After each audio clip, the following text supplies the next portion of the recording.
Chapter 1. Did you sleep with the wrong person?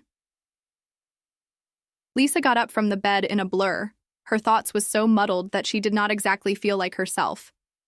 The luscious sheets caressing her palm were not the regular ones that she had cleaned till they aged. The light over her head was also not the half-damaged energy-saving lamp that she was accustomed to waking up to. Her body felt terrible, as if it had just been torn apart by something. When she lifted her wrist, the purplish-green marks on it were apparent and obvious to the sight. That was not a dream, huh? She covered her mouth to stop herself from making any noise and lifted the blanket. When she saw that her body was fully naked, she almost let out a scream. Lisa's astute eyes rolled along the bottom of her eyelids twice. She aggressively lifted the sheets and got out of bed. After gathering her tattered garments, she impulsively put them on and prepared to escape without looking back. Suddenly, someone grabbed the back of her neck. Let go of me. Let go. Lisa struggled with her arms and legs. The man's big hand was yanking her neck, and he yanked her back to the bed with absolutely little effort. Despite being utterly bewildered by the method she was handled, Lisa could not help but be attracted by the man when she glanced up at him. Her riveted gaze fixed on his incomparably handsome face, unable to look away. What a lovely man. His brooding eyes seemed to emit an atmosphere of innate arrogance. His face was as chilly as ice, and his straight nose perched high on his clear, pale face. His pristine, jade-like complexion made Lisa, who felt she had relatively excellent skin, envious. She knew that she had seen her fair amount of males, but in front of this specimen, those dubbed as male gods were immediately dwarfed by him. Was this the same man who had tormented her yesterday till she was half dead in the span of half a night? Who sent you here? How dare you drug me? After committing something like that, you feel you can still leave here unharmed? He glanced at this blanked-out woman, wrath flaring deep in his eyes. This unique woman had skin as fair as snow, a beautifully small face, and a pair of large, expressive eyes. Her eyelashes flickered like a deer in headlights, yet she glared at him unyieldingly. James's gaze fixed on Lisa as her eyes started to shift fast along with her head. She was only a D-list celebrity. After going through several problems, she had found out today that A-list celebrity Nathan was here. Thus, she specifically bought certain condiments that could cause one lose consciousness and put them in his drink, thinking that she could take advantage of him. However, she had drugged the wrong individual. The person before her, however dizzyingly handsome, was evidently not the top celebrity Nathan. He tugged violently on her arm again, sending her to the ground. Embarrassingly, she even toppled over once before getting her bearings. What are you doing? Do you think I'd still be sleeping here if I drugged you? You must be mistaken. The one who is suffering the most right now is me. Her butt hurt owing to the fall, irrespective her damaged arm. Worst of all, the anguish in her nether regions could not be ignored. Incensed with fury, she added plainly, "The person I wanted to drug was someone else. It has nothing to do with you. You suppose you're worth drugging? Yours honestly does not put her hands on just anyone. Return me my drug money." Drugged the wrong person? James's face tensed and his brow furrowed, producing 3 vertical wrinkles. His jet-black irises appeared like those of a crouching beast's, ones that were staring at this woman in disordered clothes. Half of her snow-white shoulder was exposed, and the purplish-green bruises on it were all the more visible, like plum blossoms blooming on her frail white flesh. The visions of the previous night passed through his brain a second time. His lower abdomen instantly heated up again, and he felt the apparent need going through his body. He moved his sight away from her.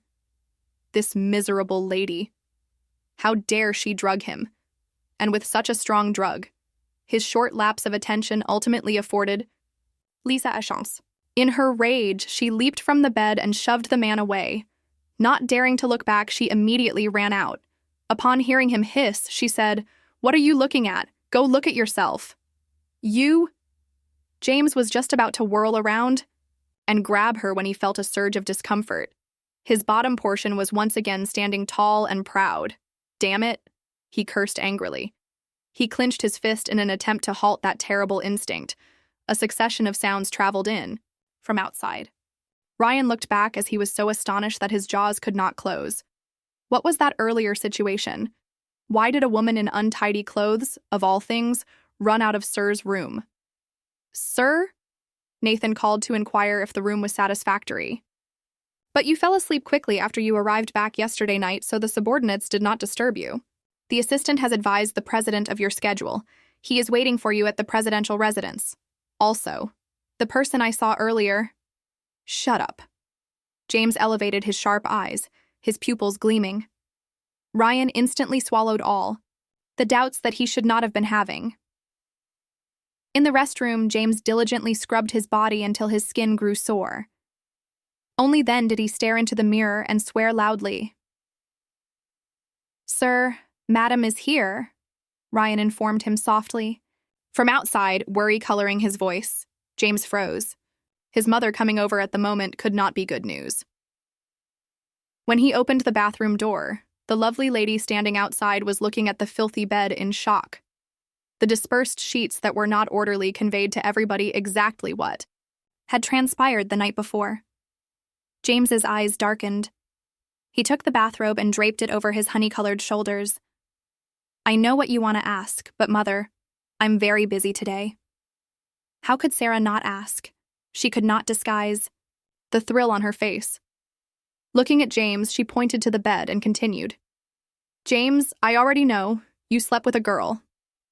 James pulled the door wide and commented harshly to Sarah, "Can you keep your hands off of this matter?" "How can I not care? James, you must marry this girl. You must be responsible for what you did to her." He knew she would say so. "Mother, I will not marry her. I'm not crazy. She's just a stranger. I don't even know her name." "Her name is Lisa. She's 23 years old. She's the illegitimate daughter of the Carter family and has 2 elder sisters and 1 younger brother. Her mother died when she was tiny, and her father does not appear to care about her. She lives in the Carter residence, but she doesn't get any financial support from the family." "Mother!" James stood glued to the ground. Upon remembering the woman, he grew even more frustrated. "Are you still thinking about that, Emily? I'm telling you, it's impossible between you and her. You've been with her for so many years, but you still couldn't even touch her. You two are not allowed to be together," Sarah said rudely. "Mother, enough." James cut her off. However, Sarah was too upset. "James, you know that you can't satisfy a woman at all because of your illness. The family has almost finished making preparations for artificial insemination so that you can have a child. However, you touched a woman today. It must suggest that she's the one most ideal for you." Chapter 2. She's just a stranger who suddenly appeared. "Mother, she used an unorthodox method. It has nothing to do with my condition growing better," James said, his eyes darkening. Sarah gazed at him and continued. "You think I've never tried that on you? It never worked. Each time we could only call for the doctor to manage it time and time again, but you touched her. Furthermore, your subordinate said that you were incredibly thrilled with her and did it more than once the entire night." James laid his gripped fist on the tempered glass table and mumbled, "Maybe the drug this time was different. In any event, I won't marry this mad woman who doesn't have an ounce of morality. Mother, you should give up on this idea." As Lisa strolled around the streets and glanced at the mess all over her body, she cursed silently in disgust. That damned drug seller. She had suspected that something was off with him when she bought the pills. All she had indicated was that she required a drug to assist someone go asleep, but she had never said that she wanted such a drug. Now watch it what the man did to her after swallowing it. She could still feel the anguish throughout her body. When she recalled what had transpired, the acute soreness in her nether regions returned to mind the incidents of the previous night. This darned man had abused her countless times to the point where she fainted and could not recollect anything else. The only thing she remembered from before. "Lisa, look at yourself. You still want to be a celebrity? It's preferable to listen properly to your stepmother. I'll find you a good family to marry into. An illegitimate child is just an illegitimate child. You will always be second-rate. Lisa, stepmother is doing this for your own good. Your eldest sister, Olivia, is now a top celebrity. Your second sister is also a top producer. After so many years, you're still just a D-list celebrity. You have no prospects. Little Lisa, the company has already allocated the role to someone else this time. We feel that your image does not suit the role. She laughed maliciously. If they had not driven her into a corner, she would not have come up with such a horrible plan. All she wanted was to continue living, but now, Lisa rushed to the company. Regardless of what had transpired, she did not forget that she had an audition today. Upon watching her come, Emily's expression darkened as she glanced at Lisa and stated, "So you still came. I thought you didn't care about this audition." "Sorry, Emily, I came late." Lisa immediately covered up the mess on her clothes. With one look, Emily saw the marks on her neck. She bent her head and observed Lisa's clothing. Pulling on Lisa's collar, she added, "We're meeting the director soon. I don't care about your personal life. However, if you still desire this part, you should freshen yourself so you don't look like a prostitute." Lisa looked down at herself. Only then did she unearth the markings that left little to the imagination. They were too visible and too embarrassing. That dumb man. He was a true beast. Lisa quickly bent and apologized. Pulling on her clothes, she ran to the restroom, thinking to herself, it was all that man's fault. He had effectively put a stop to her life or whatever future she had. All of a sudden, her phone started ringing. Lisa picked up the phone in frustration. "Hello? Lisa, where were you last night?" Richard sounded irritated on the phone. Richard hardly called her unless something was up. For many years, he was dispensable as a parent, but Lisa could not view him as a wholly non-existent person. After all, she still needed to live in the Carter household. Lisa reflected about what had transpired last night. Feeling awful, she mumbled, I had something on last night." "I don't care what you were busy with. Your sister Olivia desires to address her engagement with the family today. How dare you remain out all night?" Richard rebuked. Strongly. Yes, Olivia was getting engaged, but it was none of her concern. Lisa listened closely to her father's furious tirade without a hint of sadness in her heart. After so many years, she had already become accustomed to his scoldings. "I don't care what you have going on. You must come back now. If I learn that you're not returning, I'll pull out her ashes from the Carter family tomb and fling it into the sea so you'll never see any part of your mother for the rest of your life." When he finished speaking, Richard hung up the phone.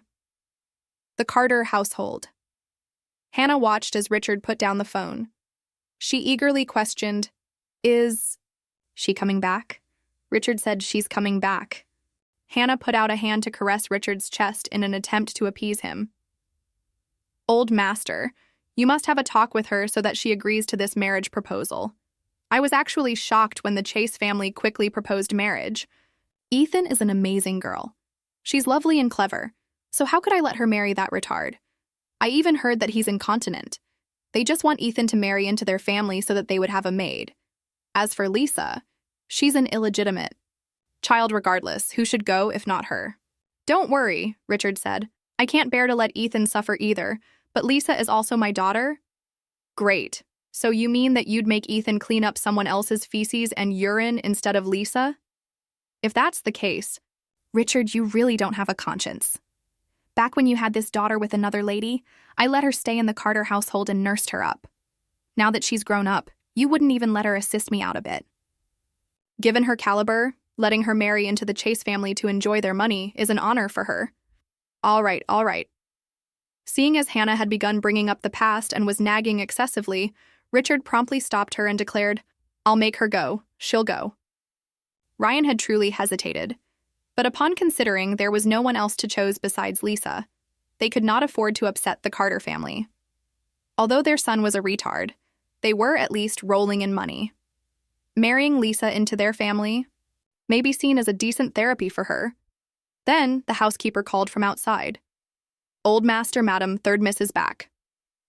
The housekeeper answered to Lisa. "Old master and madam are waiting for you inside. First miss is discussing her engagement today, hence your brother-in-law is here too." Lisa glanced at the housekeeper in bewilderment. "Nathan is here?" The housekeeper said. "Yes, he went in right before you." Pleasantly surprised, Lisa hurried into the residence, only to pause a second later. Inside, Nathan and Olivia were standing together in the corridor. They were leaning close together, their mouths virtually touching. It was a poor time to disturb them. Lisa stood there frozen, forgetting to even go away. When she eventually managed to turn around, she felt a slap on her face which nearly sent her to the ground. As her cheek burnt, Emily grabbed her and shoved her into a room. After shutting the door, Emily turned back to stare at Lisa. She pointed accusingly at Lisa and said, "You shameless whore.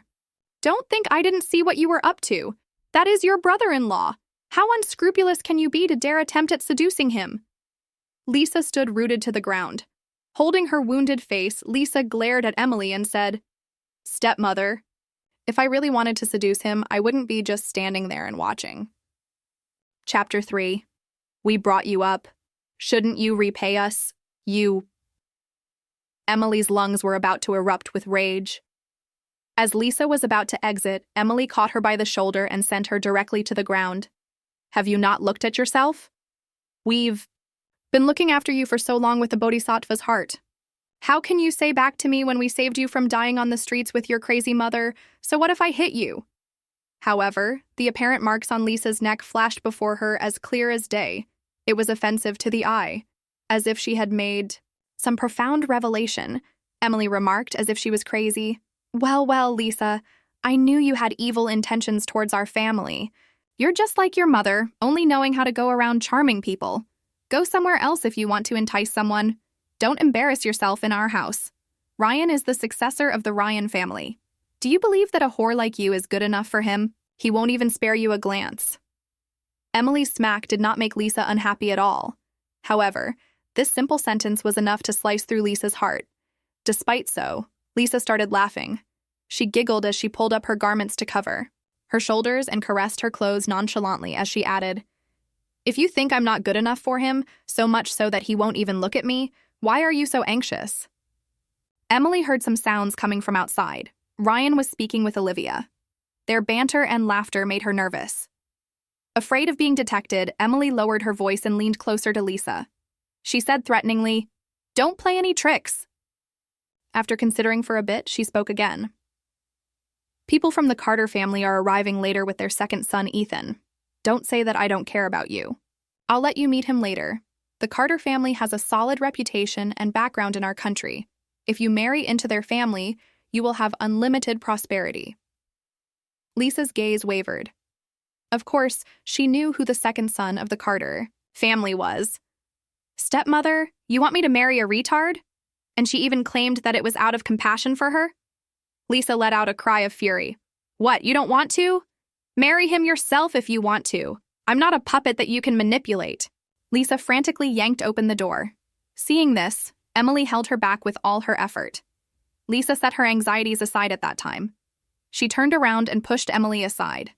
Sprawled out on the ground, Emily said violently, "Lisa, if you dare to leave, I will make sure your father throws out your mother's ashes."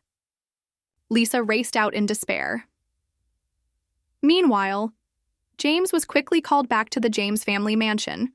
Naturally, the incidents had been quickly reported to his grandfather, Richard, who was also the head of the family. James remained adamant in his stance. He gazed at Richard before him and said, "Grandfather, Mother does not grasp the problem at all. That woman and I did not sleep together of our own accord. It was merely an accident." "James, why must you be so stubborn? Think about it. Would it really be unbearable for you to marry her? You have already touched her. Don't you miss that feeling even a tiny bit?" "Not at all," James responded. "James, I'm extremely disappointed in you." The calm and aging Richard gazed harshly at James with his formidable aura. James glared at Sarah, who stood behind him. However, Sarah bore a self-righteous expression. "Our James family will surely take responsibility for what we've done. Furthermore, she's not just necessary for you to have a normal marital life. She's also the key to cure your condition. You should be more sensible. In any event, you slept with the girl. You can't just take advantage of her and then forget about everything," Richard added. James glanced at his old grandfather and added, "But I do not know her at all." "Grandfather, How can I agree to marrying a total stranger? What if I tell you that if you don't get married, I will make your little lover? What's her name? Hannah, right? I would make her lose her career so that she feels that it's better to be dead than alive? Richard's eyes were strikingly identical to James's. When he issued a threat, his expression was placid, but his eyes carried a veiled current of icy violence. James said, "You know that I won't let you get away with it." Richard remarked, "I know that your wings have toughened and I can no longer control you. All three of you have been rebellious, one by one. One became a president, another became a celebrity, and you. You have always been mature but rebellious. But even if I can't do anything to you, I definitely have my ways of teasing. A small girl, you can try me." Disgust flashed in James's eyes, but they darkened into a faint sparkle. Lisa just ran a few steps before she spotted multiple autos driving over noisily. People from the Carter family. Lisa wanted to go, but it was apparent that the Carter family took this quite seriously. Nearly all of them had been mobilized, and they soon surrounded Lisa. "Lass, I'm doing this for your own benefit. Still, you dare run away. Go and bring her back for me." Lisa glanced at Emily, restraining the impulse to hurry up and slap her. However, she was eventually alone and could not prevail over these people who had strength in numbers. With her hands bound behind her back, Lisa was taken back to the Carter residence. The makeup artist came to freshen Lisa up while Hannah gazed at her murderously. She reprimanded her arrogantly, "To think that someone like you is attempting to escape me? In a while, you better be dressed up to meet Ryan." Lisa tightened her teeth and tried a little, but it was all pointless. As Hannah gazed at Lisa after she had been freshened up, she thought to herself, "This girl looks extremely appealing when she's dressed up. Her delicate face is enough to keep her on any man's mind." She thought to herself, "She has to be married into the Miller family as soon as possible. Otherwise, she would always be beside Ethan. If Ethan genuinely falls in love with her, then Olivia's status would be jeopardized." Someone outside announced Ryan's arrival. Under Hannah's command, Lisa was instantly removed from her shackles and forced to the front. Through the door, she could hear the Miller family's excited voices. "We all know that the third miss is just an illegitimate daughter. She's not really worthy of our Ryan, although she does appear very attractive in photographs. After marrying into our family, as long as she helps continue the Miller family's bloodline, she will gain tremendously in the future." Give birth? Lisa sneered and thought. Was she being treated as an instrument for procreation? Lisa spotted a man standing there with a short stature of 1.6 meters. He was convulsing, jerking his head constantly as he gazed about. Like a sloppy youngster, he was biting on his fingers. Hannah grinned and added, "You see, Lisa, this is your future hubby. Your golden days are coming soon." Of course, Lisa could hear the arrogance and mockery in Hannah's statements. Then Ryan immediately sank into a fit of madness. Wailing loudly, he launched himself at the persons on the cane side. The persons within were pushed into enormous terror and disturbance. People from the Miller family and the Carter family surrounded the crazy firmly. Hannah was shocked. The manner that the lunatic appeared as he barged around was so dreadful to her that she almost vomited. In her heart, she felt relieved. Fortunately, it was now Lisa who had to marry him, not Sarah. Otherwise, she would have truly perished from wrath. She then looked around and found that there was no one beside her. "Lisa, where did Lisa go?" "Go after her. Give her a serious whipping when you catch her."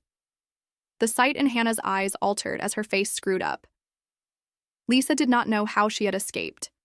She only knew that when she was finally alone, her lungs were about to explode from running. But exactly at that time, she spotted an automobile parked casually to the side. Lisa's head stopped moving. Behind the windshield window, James's disdainful face loomed before her eyes. Chapter 4. "I'm not marrying you," the man replied coldly. "We need to talk." Lisa raised her head anxiously and whispered, "How did you find me?" When she got into his car, she glanced at his faultless features, only to be captured by his attractiveness. It was a pity that his demeanor did not match up to his good appearance. However, he did not look at her. Instead, he turned coolly to the side and asked, How much money do I have to give you in order for you to marry me? What? Had she misheard him? He said directly, since we can't undo what we did, I have to fulfill my responsibility by marrying you. Heh. I don't think that's necessary. Lisa assumed that he was joking. As if he knew what she was thinking, he turned his head and answered, I'm not joking. I need to marry you. If you agree, we can sign the marriage. Document now. I encourage you to seize this exceptional opportunity. Lisa was at a loss for words, except to start giggling. This man spoke as if marrying him was a good thing. However, he wasn't his younger brother, Nathan. If she could marry Nathan, she definitely would not need to work so hard to get her name out there. Lisa asked, what benefits will I get out of marrying you? James felt disgusted when he stared into her eyes. If you're my wife, I'll pay for all of your expenses. I can also provide you with accommodations. If you have a partner or someone you like, I'll give you the money. You deserve when we divorce so that no man will be able to look down on you. Furthermore, I can get rid of any impediment in your way. Trust me, this marriage will only do you good. You won't regret it. After hearing the first portion of his speech, Lisa thought that this joke was getting out of hand. However, she felt a little tempted when she heard the last condition he offered. Indeed, she would not have to return to the Carter household or marry the retard from the Collins family if she married him. But could he really help her? So do you mean we'll eventually get a divorce? Lisa asked. She was pondering divorce now, but she was right. Since it was a marriage of convenience, it was not improper to imagine the prospective benefits at the outset. James nodded. Yes. When I decide to divorce you, you must comply with me. I will find a reasonable excuse and I will make sure not to harm our name. But I must remind you that we will sign a prenuptial agreement. You can't seek any other benefits. Hey, you're really rude. I don't want any extra benefits. From you, Lisa said, having reached the limit of her patience. James opened the door of his Porsche. We don't need manners in this marriage. It's not like we'll be growing old together. But are you absolutely sure that we're really getting married? You know that I just met you. We don't understand one another at all. Lisa was still hesitant. James gazed at her and responded, What else do we need to know? I comprehend. Every nook and crevice of your body. Lisa blushed heavily when reminiscing that night. That wasn't my fault alone. I've already explained it to you. After all, she was still a girl. She frowned viciously at James, but his demeanor remained neutral, making her even angry. James looked back and said, Fine, I won't bring this up again. Also, I know that marriage is a significant step to take. As my wife, I promise to respect you and to make our lives as comfortable as possible. I'm not aiming to con you into marriage. Since I've decided to do it, I will treat it seriously. James's quiet face revealed an excellent stance and calm. His amazing environment was incredibly enticing. It was possibly this that made Lisa believe that marrying him was not an awful idea at all. Silently, she nodded her head. James let out a breath of relief. He discreetly nodded to the driver to start the engine. Marriage was an unusually short process. For a marriage without love, everything was as simple as signing a contract. Outside, a driver alighted from a black Porsche. He stepped up to Lisa and respectfully took her luggage. With his head lowered, he continued cheerfully, Madam, please make your way into the car. Lisa nodded. She was still unaccustomed to being called Madam. On the opposite side, the man who had been expressionless from the start stepped past her to stand beside the automobile. Without a doubt, her husband was so gorgeous that he could ignite the rage of all gods and mortals. That face with its lofty nose and deep, calm eyes might infatuate anyone. Under his luxuriant hair, his face was pale and clear, yet lacked in femininity. His lean frame had an intriguing charm about it. James turned around. As he glanced at Lisa, he added monotonously, I've already informed my family that there won't be a wedding. That would be best. It's designed to be a secret marriage. I don't want things to blast out either, Lisa said. Upon hearing this, James sneered. After all, the method you used was improper. If someone were to find out, you would only be more embarrassed. Hey, James. I said that it was only an accident. Lisa's calm face clouded. Whenever the matter came up, she felt awful that her carelessness had caused it to happen. Furthermore, both of them had been at fault. She was not the only one to be blamed. James drew in a breath. He knew that he had gone overboard, having already sworn not to bring it up again. Sorry. He looked at Lisa's blushing face and continued. I apologize. We signed the agreement and I'm not supposed to mention it again. I was just being impulsive, but you have to know that I'm not marrying you out of my free will. I have someone I love. Lisa recognized the sincerity in his voice. She lifted her head to give his face a sideward glance. She honestly felt awful for him. He was driven to marry a random stranger all because of her error. The thought calmed her down. It's all right. I can understand. We just got married and we still have to live together in the future.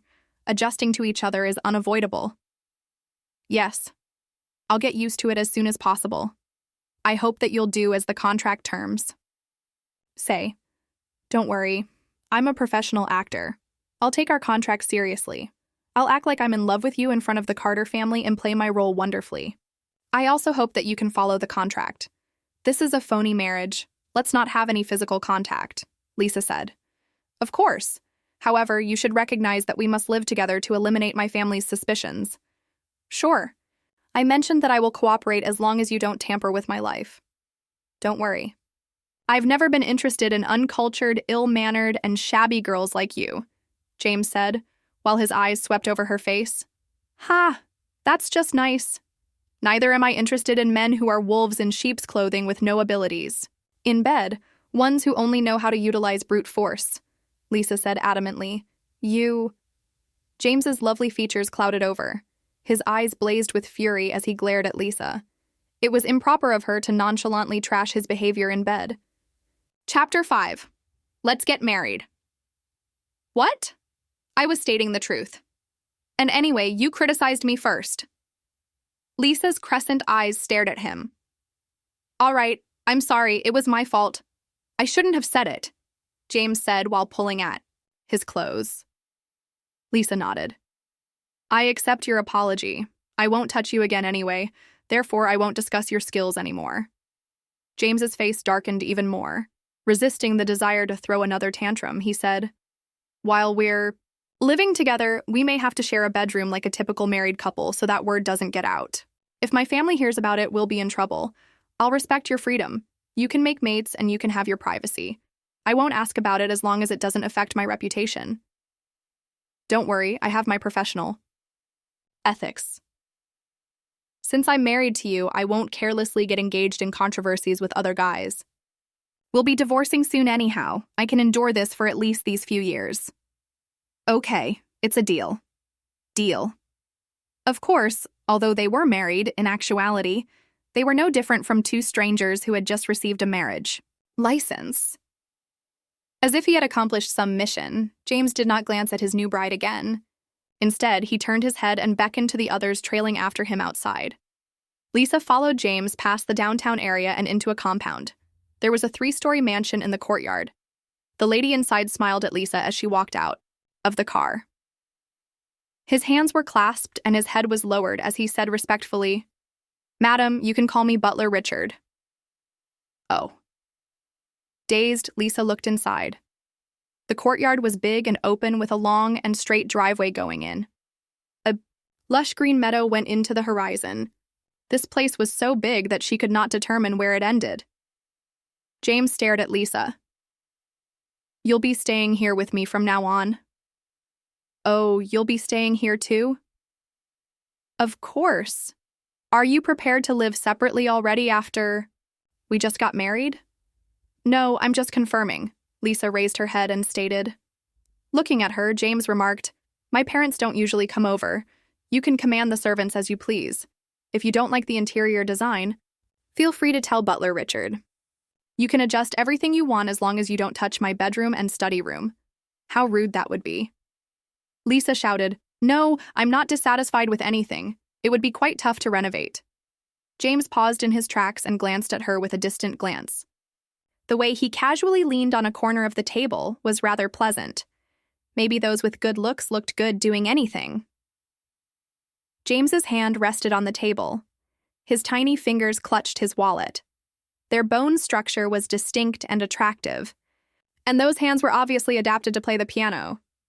"Butler Richard will take you around the house," he said. "I hope you get used to your surroundings soon." Butler Richard soon took her on a tour around the mansion. There was an uncomfortably vast number of rooms.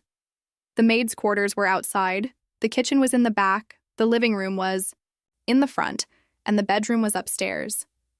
She felt that she would definitely lose her way if she went around alone. Although Lisa's family was pretty respectable, their property was obviously drastically different from this one. She turned around to look at Butler Richard. "This is James's house?" "Yes, madam. From now on, it is also your house." Lisa looked around. "James seems to be pretty wealthy." "Yes, madam." Butler Richard gazed at her with mild suspicion. Then Butler Richard grinned and observed, "Although Sir seems difficult to get along with, he is a good person. You'll get used to it eventually. Please just relax." Lisa pushed open the walnut-colored double doors to the bedroom. Immediately, she was faced with James's half-naked form as he stood beside the bathroom door. His thin, honey-colored torso appeared more lovely after his recent shower. His muscles were symmetrically positioned across his chest and arms, giving him the perfect V-shaped form. The lines below his hip were also apparent. Lisa took a long time to react. He wasn't wearing clothes. The white towel draped loosely around his lower body felt like it was about to fall. Lisa yelled in amazement and hurried out of the room, the door closing with a crash. Inside, James scowled sadly. For a minute, he regretted submitting to his family's desires so easily. He favored elegant women, ones that were calm and dignified, with flawless etiquette and manners, just like Emily. But now, he was married to someone that he wasn't very compatible with, and it was all because of a ridiculous reason.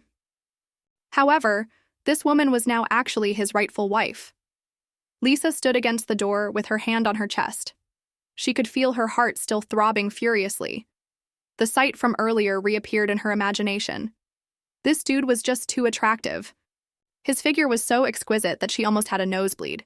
However, Lisa recognized fully that it was only an accident. Although he was her spouse, this was only a contract. The door opened. James had put on a set of casual clothes that took away some of the sternness he emanated earlier. However, he still looked chilly enough to freeze someone. He glanced at Lisa and continued, "Do you still want to come in?"